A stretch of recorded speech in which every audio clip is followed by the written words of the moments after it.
Uttarakhand welfare association Norway के कार्यक्रम में आपका स्वागत है। उत्तराखंड समुदाय नॉर्वे में महत्वपूर्ण विकास का अनुभव कर रहा है, सांस्कृतिक आदान प्रदान को बढ़ावा दे रहा है और नॉर्वेजियन समाज के भीतर एक जीवंत और परस्पर जुड़ी उपस्थिति बना रहा है। चलिए let's explore Norway by TT द्वारा प्रस्तुत डॉक्यूमेंट्री से उत्तराखंड की एक झलक देखते हैं। देवभूमि के नाम से भी जाने जाने वाले उत्तराखंड को दुनिया के सबसे प्रख्यात आध्यात्मिक गंतव्यों में से एक माना जाता है। इस राज्य के कण कण में देवताओं का वास तो है ही, साथ ही प्रकृति के पुजारियों और घुमक्कड़ और कम बजट वाले पर्यटकों के लिए भी यह सबसे अच्छा राज्य है। उत्तराखंड भारत के चोटी के 10 गंतव्यों में से इकलौता पहाड़ी प्रदेश है। उत्तराखंड की कुल जीडीपी का करीब 27% हिस्सा पहले ही पर्यटन उद्योग को समर्पित है। 2011 की जनगणना के अनुसार राज्य में हर साल 25 लाख सैलानी आते हैं। इनमें 1% विदेशी पर्यटक भी शामिल हैं।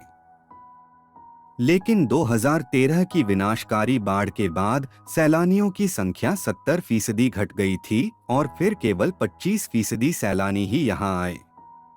उत्तराखंड आने वाले ज्यादातर सैलानी चारधाम यात्रा से परिचित होते हैं और हर वर्ष होने वाली इस यात्रा में बड़ी संख्या में हिस्सा लेते हैं। इनमें से काफी लोग इस राज्य के अन्य विविध पहलुओं से वाकिफ नहीं होते, जबकि यहाँ हर कहीं मौजूद है मनोहारी प्राकृतिक सुंदरता और दैवीय शांति का अद्भुत मेल। इस राज्य में पूरी दुनिया से सैलानियों को अपनी तरफ आकर्षित करने की क्षमता है। आपके लिए पेश है अखंड, भारत का देवखंड उत्तराखंड। उत्तराखंड एक ऐसी भूमि जहां हिमालय की अलौकिक सुंदरता है। हिमालयन मोनल की अप्रतिम खूबसूरती है और है सदा बढ़ते जंगल। ये सब सैलानी को रोमांचक ट्रैक्स और कैंप का मजा लेने का मौका देते हैं। उत्तराखंड सचमुच एक्सप्लोर करने के लिहाज से उत्तम स्थान है। ये स्वर्ग है। सिंपली हेवन सरकार इसे इसी नाम से पुकारती है। उत्तराखंड सचमुच उन लोगों के लिए उत्तम गंतव्य है जो प्रकृति की गोद में शांति प्राप्त करना चाहते हैं। ये योग की जन्मस्थली है। योग का मतलब है जोड़, अच्छे स्वास्थ्य को पाने और हृदय, मस्तिष्क और आत्मा को उन्मुक्त बनाने का एक माध्यम। ऋषिकेश को दुनिया की योग कैपिटल भी कहा जाता है। यहाँ मार्च में सबसे विशाल अंतर्राष्ट्रीय योग सम्मेलन होता है और लोग इस विज्ञान को सीखने के लिए पूरी दुनिया से यहाँ आते हैं।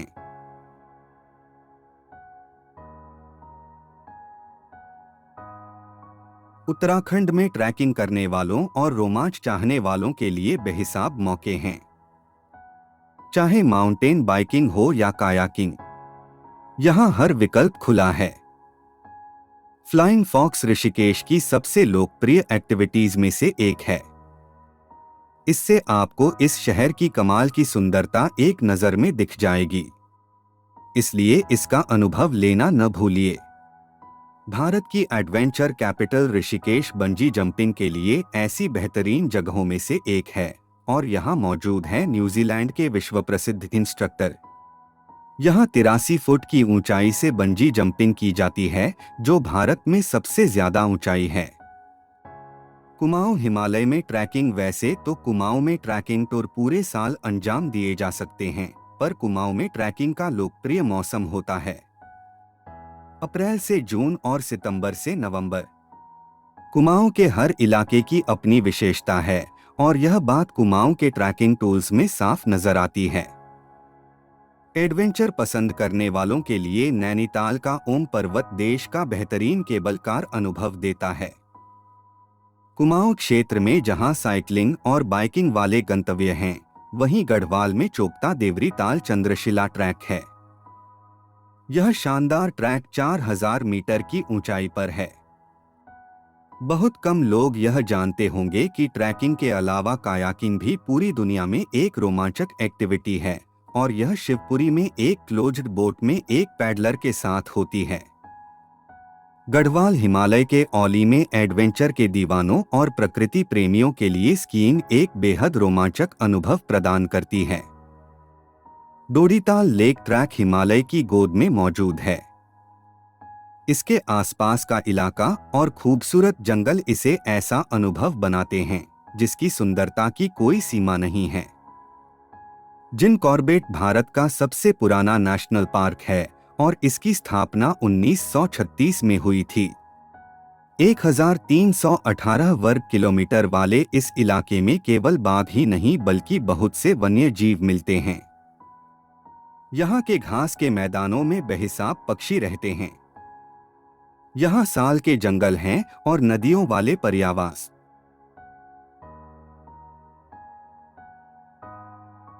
साथ ही हिमालय की तराई में मौजूद यह एक खूबसूरत स्थान है। उत्तराखंड इको टूरिज्म और पक्षियों के दीवानों के लिए एकदम उपयुक्त जगह है। यहाँ पक्षियों की बहुत सी प्रजातियां नजर आती हैं, लेकिन हिमालयन मोनाल राज्य का प्रतीक पक्षी है। वैली ऑफ लास पश्चिमी हिमालय में स्थित है। यह एक यूनेस्को हेरिटेज साइट है और एक नेशनल पार्क भी। फूलों की घाटी को इसके स्थानीय पर्वतीय फूलों के लिए जाना जाता है। विविधता भरे इस समृद्ध इलाके में दुर्लभ और खतरे से घिरे जीव भी रहते हैं। उत्तराखंड में ही औली बुग्याल भी मौजूद है। यह एशिया के सबसे खूबसूरत घास के मैदान हैं और किसी भी इको टूरिस्ट के लिए यह एक लाजवाब गंतव्य है। एडवेंचर और ट्रैकिंग के कम बजट वाले दीवानों के अलावा उत्तराखंड ज्यादा पैसे खर्च करने वाले सैलानियों के लिए भी तैयार है। पूरे राज्य में लग्जरी होटल्स मौजूद हैं जो सैलानियों को शानदार स्पा, आधुनिक सजावट और हिमालय के लाजवाब दृश्य मुहैया कराते हैं। उत्तराखंड ब्यासी, शिवपुरी और ब्रह्मपुरी में कैंपिंग साइट भी उपलब्ध कराता है, जहां टेंट सैलानियों के आनंद में और अभिवृद्धि करके इसे एक यादगार अनुभव बना देते हैं। शायद यह बात कम लोग जानते होंगे कि उत्तराखंड में उत्तर भारत का सबसे बड़ा वाटर एंड अम्यूजमेंट पार्क भी मौजूद है। यह है फन वैली। यह उत्तराखंड के सुनहरे त्रिभुज देहरादून, हरिद्वार और ऋषिकेश से एक समान दूरी पर है। हर की पौड़ी पवित्र शहर हरिद्वार की सबसे विशिष्ट पहचान है। हर शाम हजारों लाखों श्रद्धालु गंगा आरती के लिए यहाँ इकट्ठे होते हैं। सूर्य के अस्त होने पर घंटियों की मनमोहक ध्वनि गूंजने लगती है। दीप जल उठते हैं और फूलों की पंखुड़ियों वाले दोने और उनमें रखी एक मोमबत्ती को नदी में बहा दिया जाता है। सैलानियों को एक ऐसे प्राचीन धर्म के अनुष्ठानों के दर्शन करने का अवसर मिलता है जिसकी शक्ति इस आधुनिक युग में भी मौजूद है।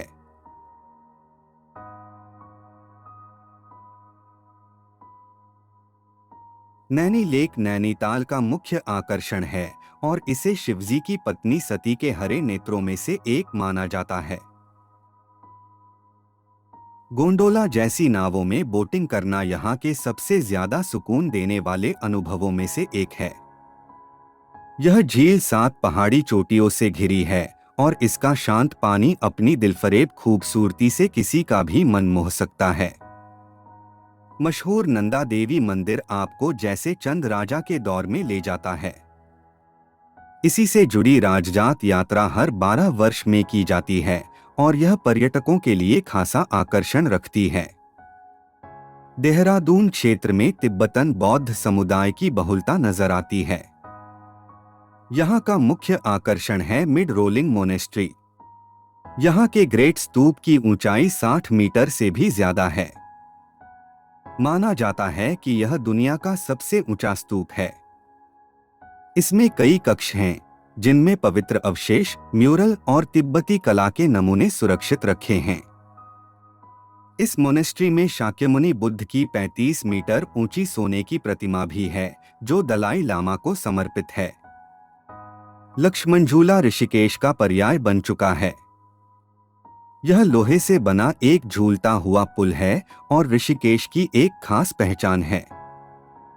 इस पुल के ऊपर पहुंचने पर नीचे मौजूद मां गंगा का विशाल पाठ हैरान भी करता है और मन भी मोह लेता है।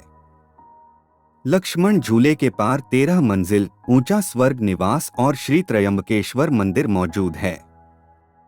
ये भी ऋषिकेश की एक विशिष्ट पहचान है। नदी की धारा में नीचे की ओर लक्ष्मण झूले से आगे राम झूला भी है। ये दोनों झूले पर्यटकों को अवश्य देखने चाहिए।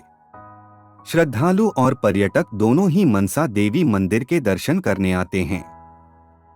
मनसा देवी का अर्थ है इच्छाओं की देवी। ये मंदिर शिवालिक पहाड़ियों के भाग बिल्वा पर्वत पर है और ये हिमालय की सबसे दक्षिणी पर्वत श्रृंखला है। श्रद्धालु अपनी इच्छाओं को पूरा करने हेतु मंदिर के प्रांगण में मौजूद एक पेड़ की शाखाओं पर धागा बांधते हैं। कई श्रद्धालु इस मंदिर के अलावा नील पर्वत पर मौजूद चंडी देवी मंदिर तक एक और केबल कार से जाते हैं।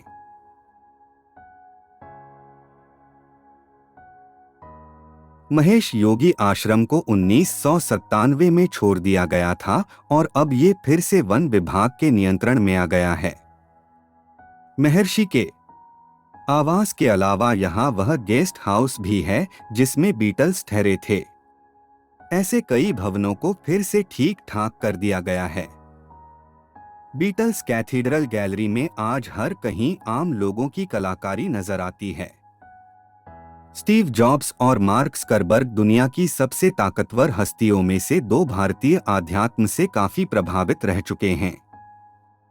इसलिए पर्यटकों को कैंची धाम आश्रम को अपने गंतव्यों में जरूर शामिल करना चाहिए। गौरीकुंड भी एक और तीर्थ स्थल है। यह केदारनाथ ट्रैक का बेस कैंप है और अक्सर श्रद्धालु केदारनाथ मंदिर की ओर जाते समय अपनी 4 धाम यात्रा पूरी करने के दौरान रात में यहाँ ठहरते हैं। लेकिन शायद ज्यादा लोग नहीं जानते कि गौरीकुंड में एक गौरी देवी मंदिर भी है। हेमकुंड साहिब हिमालय में 4632 मीटर की ऊंचाई पर स्थित है।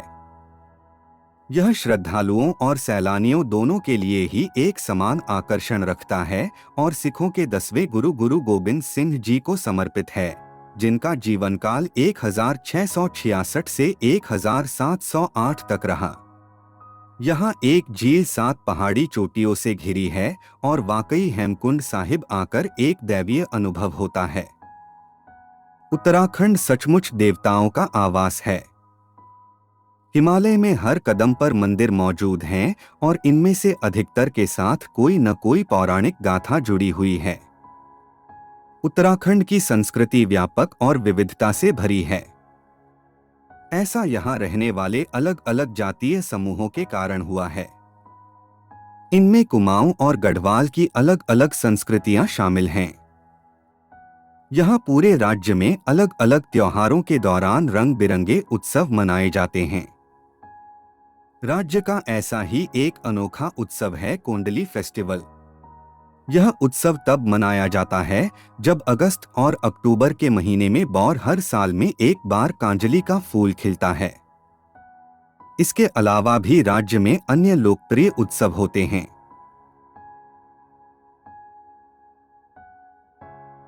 इनमें बसंत पंचमी, हिल यात्रा, जानू पुण्य, छिपली जाट आदि शामिल हैं। पान कुमाऊं की एक पारंपरिक पेंटिंग कला है। इसका सामाजिक, सांस्कृतिक और धार्मिक महत्व बहुत ज्यादा है और यह भारत के कई भागों में लोकप्रिय है। लेकिन उत्तराखंड में लोग इसे भूलते जा रहे हैं। Pandit Govind Ballabh Pant high altitude national zoo Uttarakhand में मौजूद इकलौता चिड़ियाघर है और शेर का डांडा पहाड़ियों में समुद्र की सतह से 100 मीटर की ऊंचाई पर मौजूद है। फॉरेस्ट रिसर्च इंस्टीट्यूट FRI की स्थापना देहरादून में हुई थी और यह इमारत बहुत ही सुंदर है। यह 4.5 वर्ग किलोमीटर से ज्यादा हरे भरे इलाके में बनी है और इसकी संरचना पर अंग्रेजों और ग्रीको रोमन वास्तुशिल्प का प्रभाव नजर आता है। यह एक डीम्ड यूनिवर्सिटी है। उत्तराखंड पूरे भारत और दुनिया के सैलानियों के लिए सर्वोत्तम गंतव्य है। यह तो केवल एक झलक थी। उत्तराखंड को इसके पवित्र मंदिरों और प्रसिद्ध आश्रमों के लिए भी जाना जाता है। जैसे कि रानीखेत का झूला देवी मंदिर, चंपावत का देवीधुरा बगवाल, पिथौरागढ़ का पाताल भुवनेश्वर मंदिर, अल्मोड़ा का जागेश्वर धाम मंदिर, टिहरी का चंद्रबदनी मंदिर आदि। यहाँ खिरसू, औली, एयर धनौल्टी, शीतला खेत और उत्तरकाशी जैसे पुरसुकून हिल स्टेशन भी हैं और मसूरी, लैंसडाउन, नैनीताल और नई टिहरी जैसे व्यस्त शहर भी। यह विविधताओं से भरा एक आकर्षक राज्य है और यहाँ आप आनंद ले सकते हैं। भारत की बेहतरीन ट्रैकिंग, योग स्कूलों, हॉलिडे टाउन्स और वन्य जीवों को देखने का यह सब कुछ इस एक राज्य में ही समाहित है।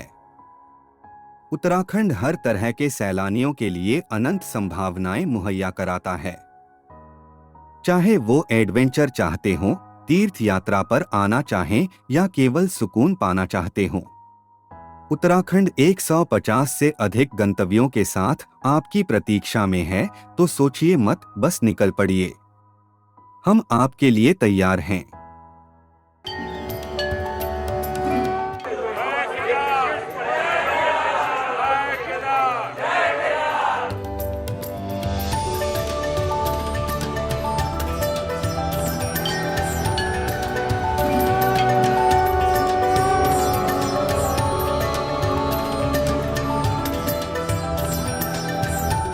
आज बाबा केदार और बद्री विशाल जी के दर्शन करके, उनके आशीर्वाद प्राप्त करके जीवन धन्य हो गया, मन प्रसन्न हो गया और ये पल मेरे लिए चिरंजीव हो गए। बाबा के सानिध्य में, बाबा के आदेश से, बाबा की कृपा से ये दशक उत्तराखंड का दशक हो गया।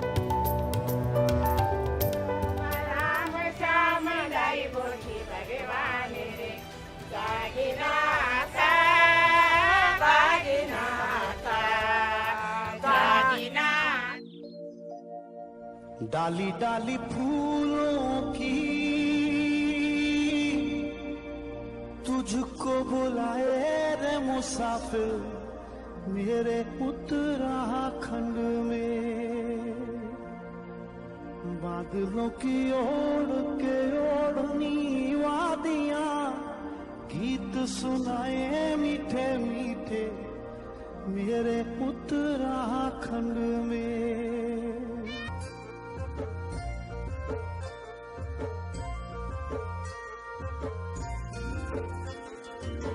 डाली डाली फूलों की तुझको बुलाए रे मुसाफिर, मेरे उत्तराखंड में